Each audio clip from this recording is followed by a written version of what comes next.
Hello and welcome back to another episode of The Football Chemist, where we use data and analysis to go through football's biggest talking points without confusing you with all of that technical jargon.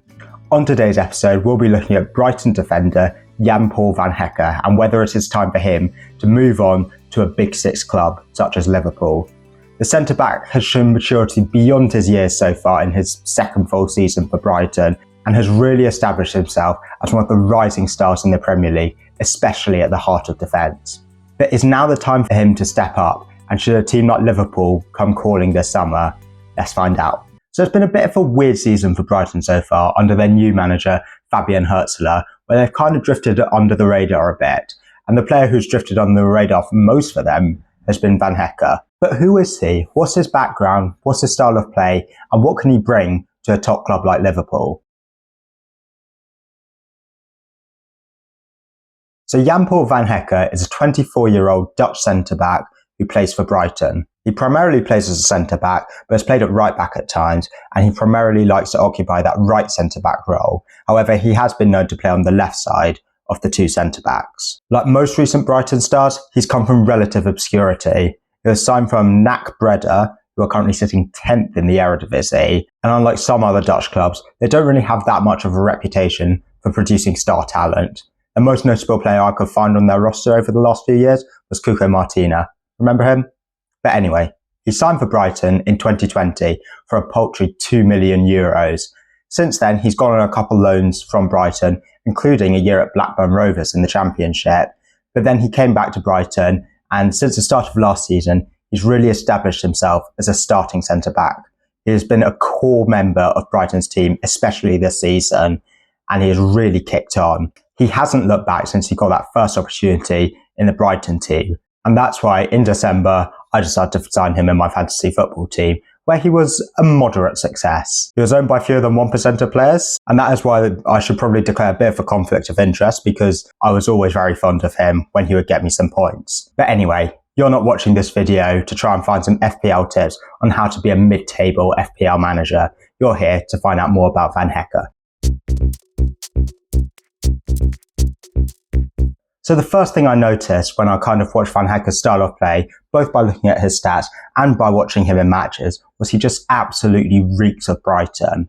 I mentioned before that he's come from relative obscurity, which is really typical of Brighton's scouting over the last few years, but also his style of play. I cannot state this enough, he is a fantastic progressive player.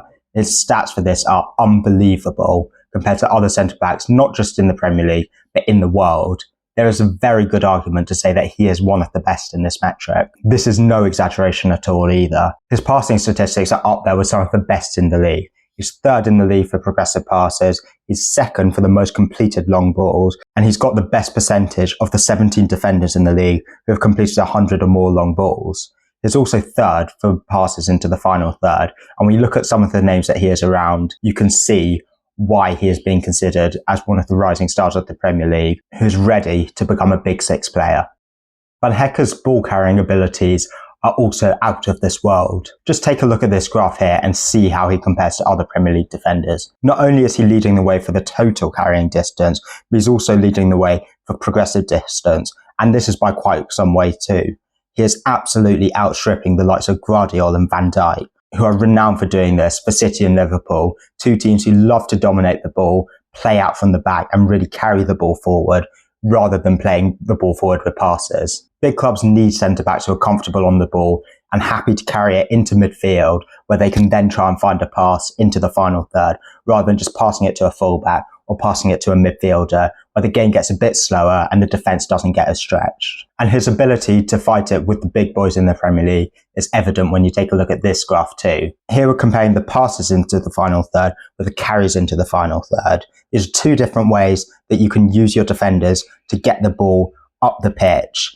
And a lot of the players on this list are fullbacks as well, which makes Van Hecke's ability here even more impressive. Guardiola has played most of this season as a fullback, as has Alexander-Arnold, of course. But look at the other names that he is around. These 5 players here are the ones who are head and shoulders above the rest in the Premier League, and he's surrounded by City players and Liverpool players, which are two teams who are considered two of the best in the league for carrying the ball forward from defence. This very clearly shows how Van Hecke would naturally slide into a top team. So Van Hecke would easily settle into a top team, but why especially will he slot in so well at Liverpool? As you've seen on a few of the graphics so far, he is very similar, in terms of his numbers at least, to Virgil van Dijk. Why is this important? Because at the moment, Van Dijk has not signed a new contract and he could be leaving Liverpool for nothing this summer. If this does happen, which would be a huge mistake by Liverpool, then Van Hecke could well be the perfect heir. So let's take a look at how Van Hecke compares to Virgil van Dijk. The two have played alongside each other before, twice in fact, for the Netherlands. Van Hecke's only 2 caps for the Netherlands so far came when he was playing alongside Van Dijk at the heart of defence. Interestingly there, Van Dijk played on the right-hand side, whereas Van Hecke played on the left, even though the two naturally play on the other side when they play for their clubs. But let's take a closer look at how Van Hecke and Van Dijk stack up against each other. In this graphic here, I've taken a look at 9 of the key stats that I believe a centre-back really needs to excel, especially in the Premier League. You've got your passing stats, you've got your creation stats, but then you've also got, of course, your core defending stats. And when you just look at Van Hecke's numbers, these numbers, by the way, are the percentiles compared to Van Dijk's. You can see that they've got different strengths in different areas. Van Dijk's polygon here does look quite modest, especially compared to Van Hecke's, but it is worth remembering that part of the reason why this is the case is because Van Dijk is playing for a top team. So, for example, with the defensive numbers, he's not going to be making as many interceptions because he's not going to be defending as much because Liverpool have more of the ball than some of the lower teams in the Premier League. However, it is clear that when you look at these two polygons side by side, that they've got very different characteristics, very different qualities. And so maybe Van Hecke is not the player you bring in to replace Van Dijk, but instead you get Van Dijk to sign a new contract and bring Van Hecke in alongside him.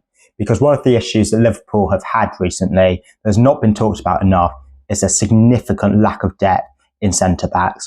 They've only got 4 senior centre-backs.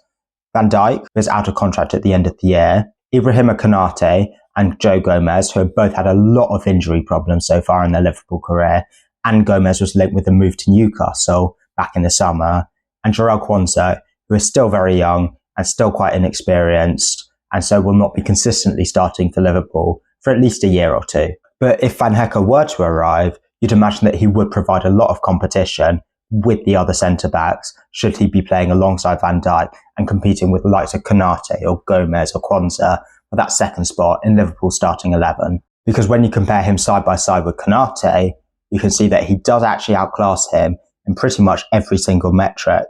His progressive play is better, his raw defensive stats are better, and he looks to be creating a few more chances as well. Again, it's worth mentioning that the reason why he's a better defender than Konate, at least through these stats, is because Brighton tend to have more defending to do than Liverpool, but even the progressive play is a lot better. I've mentioned it time and time again, but look at Van Hecke's numbers for progressive carries and progressive passes. He is one of the best in the world at this. This is especially impressive when you consider that he's doing this for Brighton, who are an upper mid-table team right now, rather than a team who's competing for titles or Champions League. There's certainly an argument to say that he could be an upgrade on Konate. Even if he's not though, it is clear that these two are a very similar level. And so if you were to bring Van Hecke in, him and Konate competing would bring the best out of each other and drive the two to better levels. Now what about Quansah? Because Quansah was also dubbed as the next big thing for Liverpool.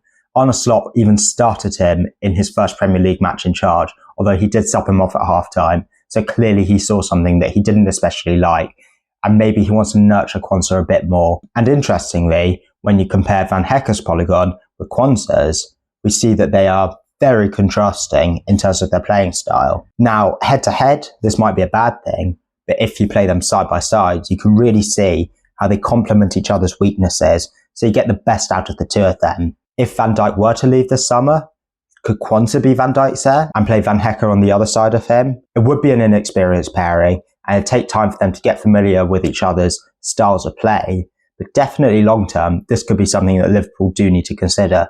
Even if Van Dijk does sign a new contract, he's not going to be around for much longer than 3-4 years. So by the time that comes around, if they sign Van Hecke now, he'll be in his prime, playing alongside a much more experienced Quansah.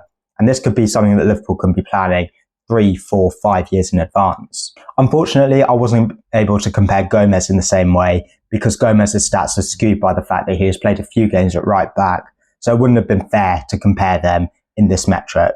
However, it is worth noting that Gomez will bring his own strengths to the role, especially his speed and his composure on the ball, which is something that has been very valuable for Liverpool, but it does look like he is struggling to get minutes in the team, partly due to injury, but partly also because he is out of favour. There is a good argument to say that he is Liverpool's fourth choice centre-back right now. So what do Liverpool do? For me, it's a no-brainer. They've got to try and sign Van Hecke this summer. They've got plenty of money in the bank, given how little they spent in recent years. They only made 2 permanent signings last summer, and one of them went out on loan. They actually were net positive in terms of transfer spending last summer, so they do have the cash to pay big money.